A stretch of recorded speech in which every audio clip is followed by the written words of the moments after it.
Hello everyone, January is here and that means we are back with the 81st edition of the Tata Steel Chess Tournament. It's a game between Ding Liren and Magnus Carlsen. I already mentioned on Twitter that I'm psyched about seeing Ding Liren playing classical chess again. His games are always really powerful and really, packed with imagination and really awesome lines. And who better to test such aggressive play than Magnus Carlsen playing with the black pieces. Now, Carlsen is the defending champion. He won the Tata Steel 2018. If you remember, he tied with Anish Giri. And then they went into tiebreaks. Magnus Carlsen was able to win it. So he is the defending champion, and I believe this will be Carlsen's first classical game after the 2018 World Chess Championship match against Fabiano Caruana. He did play the World Rapid and Blitz, but those are Rapid and Blitz. So it's going to be an awesome game. I do hope you enjoy it. The time format is the same as always. I believe they don't change this. It's 100 minutes for the first 40 moves, then you get 50 minutes more, and of course it's 30 seconds increment for every move. And if there is a tie at the end of the tournament, like in the previous where Anish and Magnus tied, there will be a playoff. It will be, I believe, 5+3 Blitz games, and then if that's a tie, then we go into Armageddon. But yeah, let's get back to this game. It's really a wild one. Ding Liren opens with knight to f3, so we have Daretti on the board. Knight f6, g3, and b5. This is the Spassky's variation of the King's Indian attack of Daretti. Really an interesting choice, taking hold of the c4 square, preparing c5 to really take hold of the center, and also at some point black might also decide to develop the light square bishop, but white of course will be faster. We have d4, e6, and now bishop to g5, and c5 by Carlsen. Now, if bishop to g2 here, then there is one game in the database that already reached this position. It was Gatakamsky versus Wesley So in 2015, where Wesley So won a very nice game with the black pieces, but here Ding improves with d5. And it's already move 5, and we have a new position on the board that has never been reached before.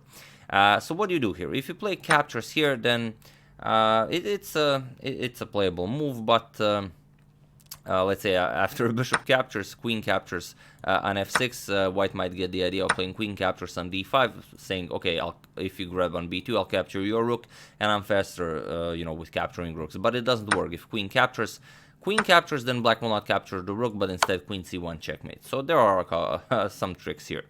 So after d5, we have queen to a5 with check. Unpinning here, so now the knight can move. Knight is able to capture on d5, if this is blocked by, let's say, c3 or knight b2. So we have bishop back to d2, forcing Carlsen's queen back. Queen to b6, and now d captures on e6. F captures on e6. Yes, you do somewhat ruin your king side, but you are now creating a very powerful center. After d5 comes, it will be a really insane control of the central squares. a4 by Ding, and now b4, and a5, pushing the queen back. Queen to d8, Carlsen retreats with the queen to the starting square, and now bishop to g2, eyeing that rook on a8. And here Carlsen could go something like bishop to b7, but then you constantly have to keep an eye on, okay, if I develop my knight, then a6 is coming, and then knight e5, okay, I'm definitely losing the rook. So here Carlsen takes a different approach. We have knight to c6, offering Ding the possibility of going knight to e5, and he takes it. We have knight to e5, and now you can't really go bishop to b7. We already mentioned it. a6 is a constant problem for black. You will have to go back, and then you're just losing the exchange and the pawn here. After bishop d7 captures, white can just castle. All is well here. So after knight e5, we have knight captures on e5. Magnus Carlsen here decides to sacrifice the exchange. Bishop captures on a8, and now d5, closing up this position on a8. So until this bishop returns into the game, black, we could say, is really up material. And there are a couple of very interesting lines. For example, if Ding decides to castle here, and black decides to play something like bishop to a6 with ideas of winning this bishop, it's not all that simple. Because bishop to f4, you attack the knight on e5 that's undefended, and also the piece that protects the c6 square. So if the knight moves or if the knight is captured, then bishop to c6 check, and the bishop escapes via, sorry, not that, but via a4. And here, we already mentioned what happens if that, but if knight fd7 defending this knight, then you get bishop captures on d5. I'm sure if in this position Ding would have gone for something like this, grabbing 2 extra pawns for a bishop, and with Carlsen's king still in the center, it would give white a very powerful attack. Let's say Queen F6, Rook to D1, and so on and so on. But Ding decides to go A6. He already creates an outpost for his bishop on B7, so there's really no trouble of the bishop being captured. And now you can no longer go bishop A6 because white will simply capture the bishop. So bishop to D7 by Carlsen, we have bishop to B7, now the bishop is safe here, and bishop to D6, Carlsen prepares to castle. We have bishop back to G5, pinning the knight, knight to F7, attacking the bishop, and now bishop captures on F6. Queen captures on F6, attacking the B2 pawn, but now knight to D2. And you could capture on B2 immediately, but then E4 is coming, your king is still in the center, so perhaps you want to get your king to safety before trying anything else. After knight D2, we have castles by Carlsen, and now we have also castles by Ding. You could protect the pawn via rook to B1, but that's just not the kind of a player that Ding is. Queen captures on B2, and now comes E4. Ding decides to give it up for some activity, as he's already up material. And now, of course, if you capture knight C4, attacks the queen and the bishop here, the bishop is attacked twice via the queen and the knight. And after something like queen D4, it doesn't really help you. You can just go knight captures, and after knight captures, queen E1. And there's no good defense against rook D1, as you can't protect both the knight and the bishop here. So after E4, queen D4, Carlsen retreats with the queen, and now E captures on D5, and instead of capturing and allowing this bishop to enter the game, we have E5. And okay, knight B3 attacks the queen, queen to E4, and now queen D3. Ding wants to trade queens, but Carlsen isn't interested. Queen G4, preparing a nice kingside attack. We have knight G5 and then knight to F3. And here Ding has to be very careful. If he has to play F3, if he plays something, let's say rook A5, if he disregards the dangers on the king side, goes after the C5 pawn, let's say, then you get knight to G5, like we said, and then it's too late to protect the F3 square. You can go knight to D2 to guard it this way, but it doesn't help you. Knight H3 check, and now either you'll go king G2 and knight F4 check wins the queen as the G pawn is pinned, or you could go to H1, but still doesn't really help you. Knight captures on F2 check, completely busts open the king side, and black is now just winning.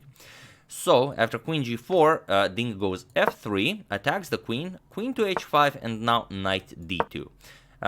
Giving further protection to the F3 pawn, and perhaps if the pawn will ever be not under attack, then the knight can jump straight back into the game. Knight G5, pressuring the F3 pawn, also with ideas of perhaps coming to H3, but the bishop also is eyeing the H3 square. Bishop to C6, trying to exchange bishops, but also to create a powerful passed pawn on C6, and now Carlsen plays bishop to H3. And here, you don't really have a good way of saving the rook. That's the problem for white here. If you try rook to F2, then you get bishop to F5. You move the bishop via an attack on the queen and free the H3 square, and there's no defense against this. Once the queen is moved, knight H3 check picks up the rook, and then black will just be much better. On the other hand, after bishop to H3, you could try something like rook Fe1, but then there's a different plan. C4. You either try to get white to capture on C4, but the queen and knight are both needed guarding the F3 pawn. And also you are freeing up this diagonal. Bishop to C5 check will be very powerful. And then after queen E3, blocking bishop to C5, you get C3, kicking away the knight from the defense of the F3 pawn. Knight E4, and now simply knight captures on F3 will lead to checkmate in any line. King H1, bishop G2 check. Now you can sacrifice it. King captures queen, captures king F1, and now, well, knight D2 will be a nice discovered check from the rook, but also it's a double check, which means it's checkmate. So there's no good way to save the rook, so Ding goes bishop to B5. He gives back the extra exchange, Bishop captures a rook, we have a rook captures on F1, and now comes rook captures on F3. Knight captures on F3, and now E4, attacking both the knight and the queen. Queen to E3, and now knight captures on F3. And here, simply rook captures on F3, because the rook cannot be captured by the pawn. That's something going in Ding's favor. If you capture it, then I'm sure you will see how white wins. but if not, feel free to pause the video and try to see how white wins this position. I'll give you a couple of seconds as usual. For those of you who found it, congratulations, it's a very nice tactic, and for those of you who just want to enjoy the show, queen to e6 is the idea. Now, whatever you decide to play here, if you go king to h8, then queen to c8 will lead to checkmate after black gives away all of the pieces. Queen f8 will lead to checkmate. And on the other hand, if you go something like king to f8, then it's a bit of a different idea, but still, queen captures on d6, you just lose a piece, and then being down a piece, you will quickly fall to checkmate. Here you would have to give up your queen, and it's well, over soon, bishop e8 checkmate. And lastly but not leastly, of course, after queen to e6 check, queen f7 can block, but still you just lose a piece, and then there's no good counterplay. F2 check doesn't really do anything. F1 square is guarded by the bishop, but you can also block with your king, and then there are no more dangers and no more tricks. So after this, rook captures on f3, Carlsen played queen captures on f3, we have queen captures, pawn captures, and king to f2. After king to f2, the players agreed to a draw, as there is nothing more to be done here. After Carlsen starts bringing his king into the game, Ding will capture on f3, and now we have an endgame with opposite colored bishops. Both sides have 5 pawns, so there's really no way either side can ever win this. So yeah. Definitely a nice start and always an explosive game between Carlsen and Ding. Really happy about that, and I hope Ding will be able to finish the tournament this time, as well, he did fall off a bicycle and broke his hip on his previous classical tournament that he played. So hopefully that never happens again, as he's always a joy to have him at any tournament. So yeah, that's the game. I do hope you enjoyed it. I would like to thank Ilka Lenden, Norsgang Rabgai, Michael Cabral, Mario Encinosa, and Daniel Rosenblatt for a contribution to my channel. Thank you a lot, I really appreciate it. As usual, you can check 2 of my previous videos here. Thank you for watching, and I will see you soon. Continuing the Capablanca saga, but also checking up on some of the other games from the Tata Steel 2019. We didn't talk about the other results, as I will most likely show another game from this tournament sometime tomorrow morning, most likely, and then we're going to check up on the results and the other players. Thank you all, and I will see you soon.